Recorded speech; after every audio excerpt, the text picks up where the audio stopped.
Hello, everyone, and welcome back to the English Learning Podcast. My name is Jason, and as always, I'm here with my wonderful co-host, Julia. Hi, everyone. It's great to be here again. Thanks for joining us today. Today's topic is something very, very common among English learners. Maybe you've felt this yourself. You listen to English, you understand movies, podcasts, or YouTube videos, but when it's time to speak, nothing comes out. Yes, or maybe only a few words come out, and then your mind goes blank. Exactly. So today's episode is called, I Understand English, but I Can't Speak Why and What to Do. And if that sentence describes you, don't worry, you are not alone at all. Millions of learners around the world feel the same way. You might be thinking, Jason, I know a lot of English words, I understand grammar, I can follow conversations, but when someone asks me a question in English, I feel nervous. I translate in my head, and I get stuck. Or you might think, I'm afraid of making mistakes, or I don't want to sound stupid, or my pronunciation is not good enough. And the truth is, this is a very normal stage in learning a language. Yes, it doesn't mean you are bad at English. It doesn't mean you're not smart. It just means you haven't trained your speaking skill yet. In today's episode, we're going to talk about why this happens, what is really blocking your speaking, and most importantly, what you can do to start speaking English more confidently. We'll share simple ideas, practical tips, and a daily routine you can use to move from understanding English to actually speaking it. So relax, take a deep breath, and listen with an open mind. And remember, you don't need to be perfect. You just need to start. Let's begin. So, Julia, let's talk about why this problem is so common. Why do so many people understand English, but still feel unable to speak it? The biggest reason is that most people learn English in a very passive way.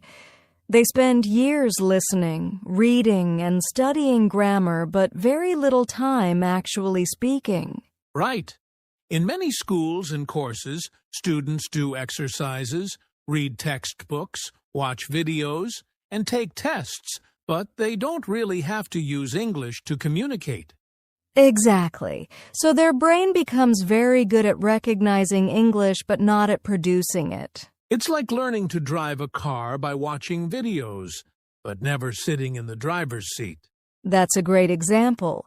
You understand how it works, but your body and your brain haven't practiced doing it yet. Another reason is fear. Many learners are afraid of making mistakes. Yes, they want to speak perfectly. They wait until they feel ready. But the problem is you never feel ready. So they stay silent, they listen more, they study more, and speaking gets delayed again and again. There's also the habit of translating. When learners try to speak, they first think in their native language, then translate into English, and that takes time. And while they are translating, the conversation moves on, and they lose confidence. So they think, I'm too slow or my English is bad, when actually it's just a natural part of learning. Another point is that understanding feels safe. You can understand quietly. No one can see your mistakes.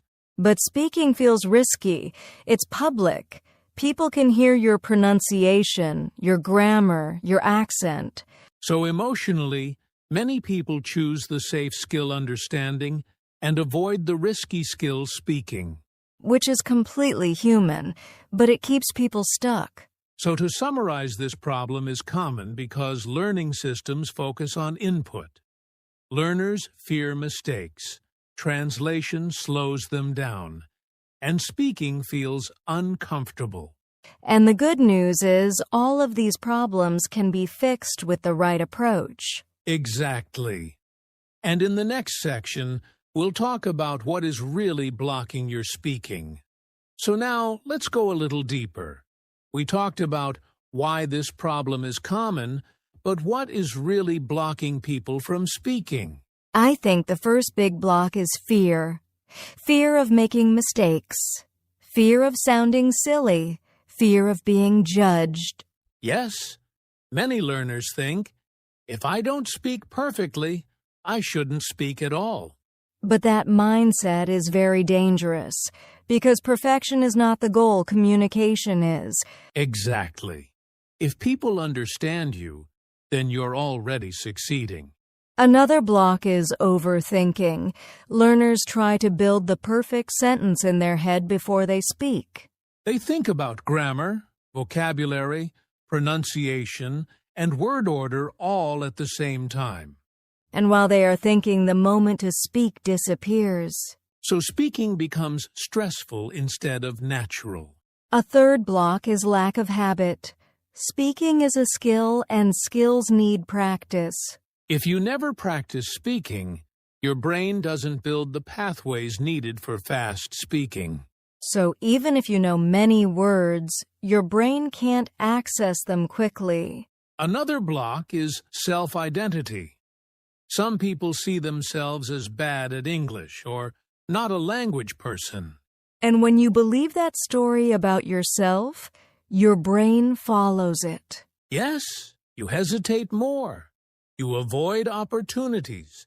You confirm your own belief. And finally, many learners don't have a safe space to speak, no one to practice with, no environment where mistakes are welcome. So they wait for the perfect situation which never comes. So to summarize, fear, overthinking, lack of habit, negative self-beliefs, and no safe practice environment are the real blocks. And once you see these blocks clearly, you can start removing them one by one. And that's exactly what we'll help you do in the next part. Let's move on. Now, let's talk about something I call the silent learner trap. Yes, this is when learners are always learning but never actually using the language. They watch YouTube videos, listen to podcasts, read articles, use apps, but they almost never speak. So they feel productive because they are doing something every day. But their speaking skill stays at the same level. It's like going to the gym, watching people exercise, reading about exercise, but never lifting a weight. Great example. You're around the activity, but you're not doing the activity.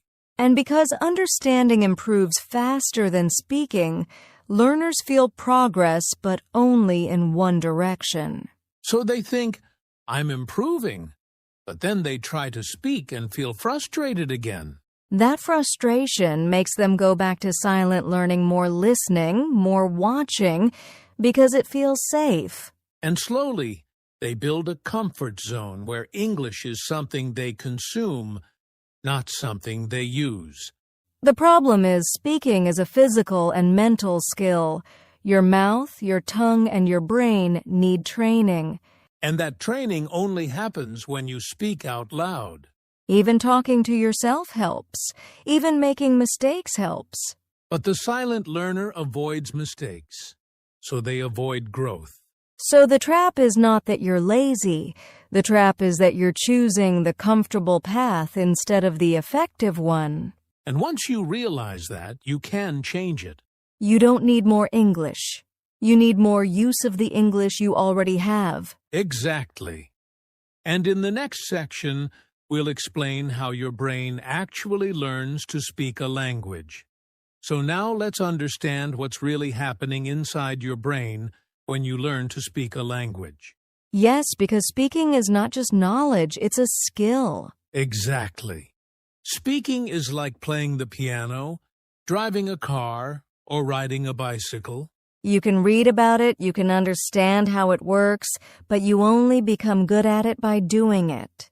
When you speak, your brain is doing many things at the same time, choosing words, building sentences, moving your mouth, and controlling pronunciation. All of that has to happen very fast, almost automatically. But when you're a learner, your brain is still slow at this process. So it needs repetition to build strong neural connections. Every time you speak, your brain is creating and strengthening those connections. But if you never speak, those connections stay weak. That's why you can understand a word but not remember it when you need it. Your brain has the information, but not the access path. Another important idea is that your mouth is part of the learning system. Yes, pronunciation is physical. Your tongue, lips, and jaw need training. That's why speaking out loud is much more powerful than speaking in your head.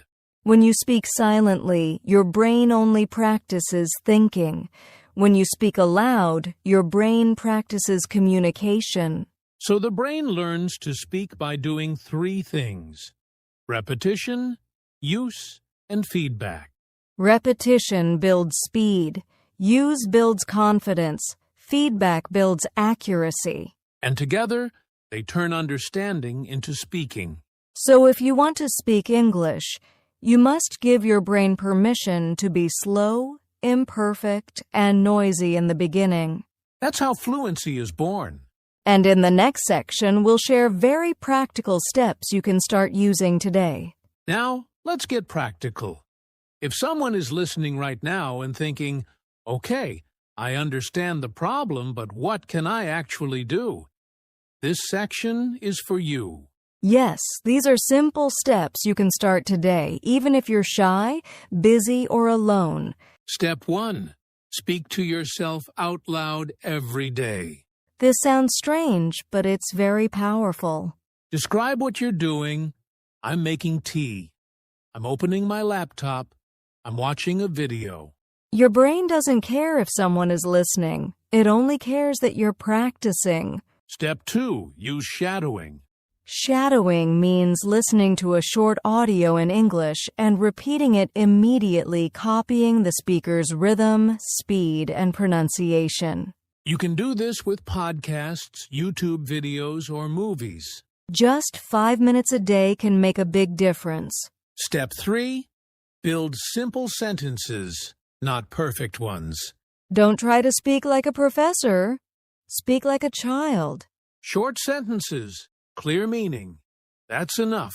For example, I went to work. I met my friend. It was fun. Step 4. Record your voice. Use your phone. Speak for 1 minute about your day. Then listen, not to judge but to notice. You'll slowly hear improvement, and that builds confidence. Step 5. Create safe speaking moments. That could be talking to yourself, to a friend, to an online partner, or even to AI. The key is no pressure, no judgment. Finally, do a little every day. 10 minutes every day is better than 1 hour once a week. Consistency trains your brain. So remember, speak daily, repeat often, keep it simple, and be kind to yourself. That's how speaking starts. Now let's talk about one of the biggest emotional blocks: fear of making mistakes. Yes, for many learners, this fear is stronger than the desire to speak.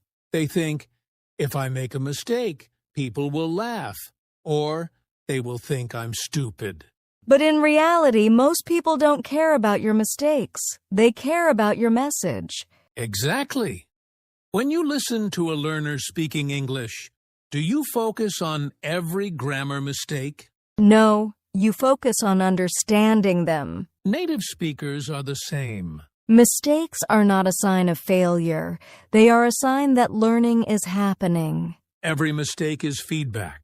It shows you what you need to improve. So instead of asking, did I make a mistake? Ask, did people understand me? If the answer is yes, you succeeded. Another helpful idea is to change your identity. Don't think, I'm bad at English. Think, I'm a learner who is practicing. That small change reduces pressure. Also, give yourself permission to sound like a beginner. You didn't speak your first language perfectly as a child, and you still learned it. So why expect perfection now? And finally, Expose yourself to small risks. Say 1 sentence today, 2 tomorrow, a short conversation next week. Fear becomes smaller when you face it gently. And confidence grows from action, not from thinking. So speak even imperfectly, especially imperfectly. That's how fear loses its power. Now, let's put everything together into a simple daily routine you can actually follow. Yes, not something complicated, just something realistic. This routine takes about 10 to 15 minutes a day. First 1-minute warm-up. Say easy sentences. Your name, what day it is, how you feel. I feel good today. I'm a little tired. Simple things. Second, 5 minutes of shadowing. Choose a short audio and repeat after the speaker. Focus on rhythm and flow, not perfection. Third, 5 minutes of free speaking. Talk about your day, your plans, or something you watched. You can record yourself or just speak out loud. Fourth, 1-minute reflection. Ask yourself, what was easy? That's it. 10 minutes every day. Not 1 hour once a week. Not waiting for motivation. Just showing up. If you do this for 30 days, you will feel a difference. Your mouth will feel more comfortable. Your brain will find words faster. And your confidence will grow naturally. Small steps every day, that's the secret. We're almost at the end, but before we finish, we want to leave you with some motivation and final advice. Yes, if you feel stuck, remember this. Speaking English is a skill. Skills take time, patience, and consistent practice. You don't need to be perfect. You just need to start. Even small steps every day make a huge difference over time. Celebrate progress, not perfection. Did you speak 1 sentence today? That's a win. Did you speak 2 sentences tomorrow? Another win. And remember, mistakes are not failures. They are proof that you're learning. Your brain and mouth need training, so don't give up. Keep speaking, keep practicing, and keep believing in yourself. Fluency comes from action, not knowledge alone. Start small, be consistent, and trust the process. You've got this, and we'll be here with you every step of the way. Now let's recap the key points before we close. All right, everyone, let's quickly recap what we discussed today. We started by talking about why so many learners understand English but can't speak it. Then we explored the real blocks: fear, overthinking, lack of habit, negative self-beliefs, and no safe practice space. We also introduced the silent learner trap and explained how your brain actually learns to speak a language. Most importantly, we shared practical steps you can start today. Speaking out loud, shadowing, simple sentences, recording yourself, and following a daily routine. And remember, mistakes are not failures. Confidence grows from action, not perfection. So here's your challenge. Start speaking today. Even 1 sentence out loud counts. Yes, comment below and tell us what sentence you spoke today. Don't forget to like, subscribe, and share this episode with anyone who struggles with speaking English. And remember, consistent practice beats perfection. Keep going and you'll see progress. Thanks for listening to the English Learning Podcast. Until next time, keep speaking and keep learning.